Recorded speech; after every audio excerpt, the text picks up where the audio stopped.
So I was reading in Mark, and Jesus is talking about the signs of his coming, and specifically, he's the abomination that causes desolation, or something like that, abomination of desolation. It says, "Let the reader understand." Well, I don't understand it. Right. Some light on that one? Sure. The abomination of desolation is a Hebraism that comes from the book of Daniel. And Jesus even mentions that. He says, when you see the abomination desolation spoken of by the prophet Daniel, then you who are in Judea flee. Daniel and many of the prophetic books use Hebrew idioms that would not be easily understood by non-Jewish people like you and me. And Jesus did use it. He did pick up that idiom from Daniel, and Jesus was speaking to Jews. And Matthew, who wrote a gospel to the Jews, actually retained the idiom, and so did Mark.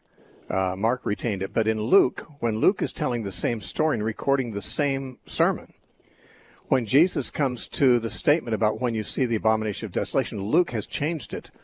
That is, he has paraphrased it. Luke is writing to a Greek man who probably wouldn't understand any of the Hebrew idioms. So Luke, when he comes to something like that, will he'll translate or paraphrase it in something more understandable. He did the same thing with the phrase kingdom of heaven. In Matthew, we find that Jesus, among the Jews, used the term kingdom of heaven quite a few times. But Luke never uses it. Luke changes it to kingdom of God, recognizing that this is to refer to God is a Hebrew idiom.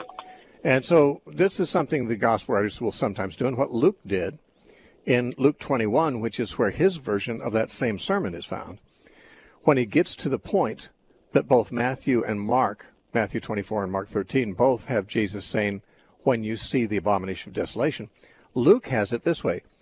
It's in verse 20, Luke 21:20. When you see Jerusalem surrounded by armies, then know that its desolation is near. Then you who are in Judea flee to the mountains. So it's the very same thing that Matthew and Mark talk about as the abomination of desolation.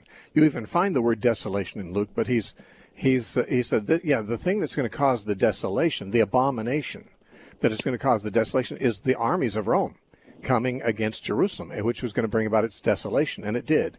And of course, Jesus later said, and this generation will not pass before these things happen. And he was right about that too, because he uttered it in AD 30, and it happened exactly 40 years later in AD 70. So, he's talking about this surrounding of Jerusalem by armies. Luke understands it that way. And Luke, of course, would have had, since he was a friend of the other apostles, he would have had the same opinion they would about it. So I think what Luke has done is interpreted the Hebrew phrase, abomination of desolation, for the sake of somebody who's not familiar with Hebrew phrases, like you and me, maybe, certainly his reader. And he refers to it as he says, when you see Jerusalem surrounded by armies. So that would have been when the Romans were coming to destroy Jerusalem. And that's what he was referring to, the abomination of desolation. So, but in context, though, he's talking about his return, and he says, if somebody says that he's here or that he's there, he said, don't listen to him because everybody's going to see him, correct? In the context of Matthew 24 and Mark 13 and Luke 21, he's actually talking about the destruction of Jerusalem in AD 70. In doing so, he does make reference to later out events. For example, he says, if people say he's here or there, well, he's not, because when I do come, right, everyone's going to see me. But this isn't that. This isn't, this is not my coming. So, I mean, he does make reference to his second coming as something that's further out, and that is not what he's talking about. He says, it's like earlier, he says, you have heard of rumors of wars and famines and diverse places, earthquakes, but he says the end isn't yet. That's just the beginning of sorrows. That's not really the end. So he mentions things that were going to come in that generation, and he did not want them to mistake those things for the end of the world or the second coming of Christ. So you have him making those disclaimers about the second coming. No, this is not it. This is, you see, if you look at Mark chapter 13 and look at the question that caused Jesus to give this sermon, he had predicted that the temple would be destroyed, right? He said, not one stone will be left standing on another. And the disciples came to him with, And their questions, they had two questions. When will these things be? And what sign will there be that these things are about to take place? Now, what things? They say these things. Well, he had not mentioned anything except the destruction of the temple. So they're asking, when will the temple be destroyed, and what sign will there be that it's about to happen? And the answer he gives is, well, it's going to happen in this generation, and also you'll have a sign of when you see the armies or the abomination of desolation.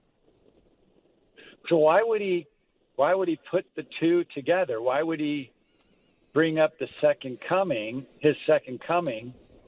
Oh, when I he's think because only addressing.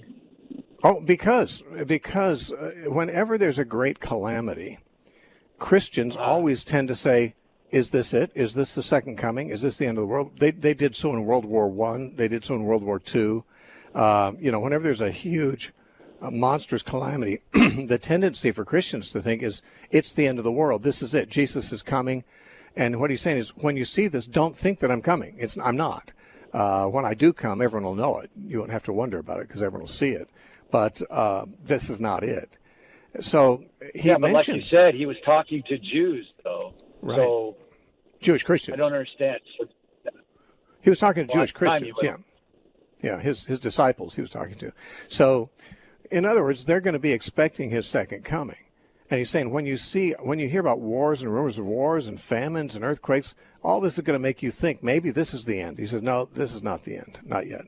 And then later he says, and if people do tell you that I've come back, don't believe them, because obviously I haven't. If you haven't seen me come back, I didn't. Everyone's going to see me.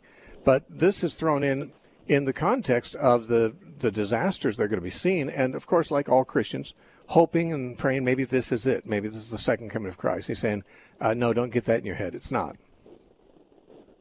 So the Second Thessalonians reference is the same, or is that different? Second Thessalonians 1:8? Yeah, where it's talking about that son of... Oh, the son of perdition, that's Second Thessalonians 2? Yeah.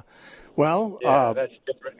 Yeah, I myself don't think he's talking about the second coming. Excuse me. I think he is talking about the second. I don't think he's talking about AD 70 in Second Thessalonians 2. There are some people. You don't think that's the abomination of desolation? No, I don't think so. No, see, the popular view is the abomination of desolation is the Antichrist in the middle of the tribulation, setting up an image of himself in the Holy of Holies of the Jewish temple.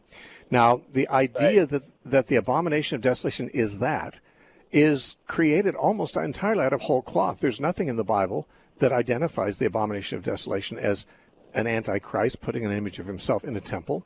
And the Bible doesn't even mention that happening. In 2 Thessalonians 2, it says the man of sin will sit in the temple. He doesn't talk about anything about an image of himself in the temple.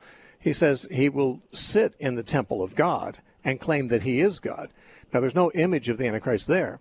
Now, in Revelation 13, there is a mention of an image of the first beast made by the second beast, and people are told to worship the image, but it's not. We're not told if it's in Jerusalem or in some other part of the world. It doesn't. There's no geography mentioned. So there's nothing in the Bible. Nothing in the Bible that talks about an image of the beast in the temple in Jerusalem. But there's not one word about it in the Bible. But that's nonetheless these ideas have been patched together by someone who wanted to make a fuller picture or something, and I think they patched it together wrongly. That's my thought. Yeah. Hey, I'm running out of time here. Okay. Oh, what were you going to say? No, I was just going to say I don't really care about what everybody else has said, and all these opinions. I'm just trying to understand. Sure. Because Jesus said, "Let the reader understand." So, yeah. Okay, I want to understand, but yet it doesn't make sense to me. I mean, I understand what you're saying, and historically, and that it did happen. So, okay, I can buy that. I don't understand why he would start talking about. I still don't understand, frankly, even after your explanation, why he would bring up the second coming if all he's addressing is the destruction of the temple question. Yeah, well, I'm not sure why that's a problem. Anyway, if Jesus was talking to us about the Holocaust in the 1930s and 40s, and he was saying, now you may think when that starts happening to the Jews that that's the end of the world and Jesus is going to come back and that Hitler's the Antichrist, but it's not so. Right. The fact that he's only talking about the 1940s. would not make it impossible for him to make a passing remark about his second coming, especially if he's trying to point out, don't mistake this for that. Yeah, I can see that. Okay. All right. Well, thank you.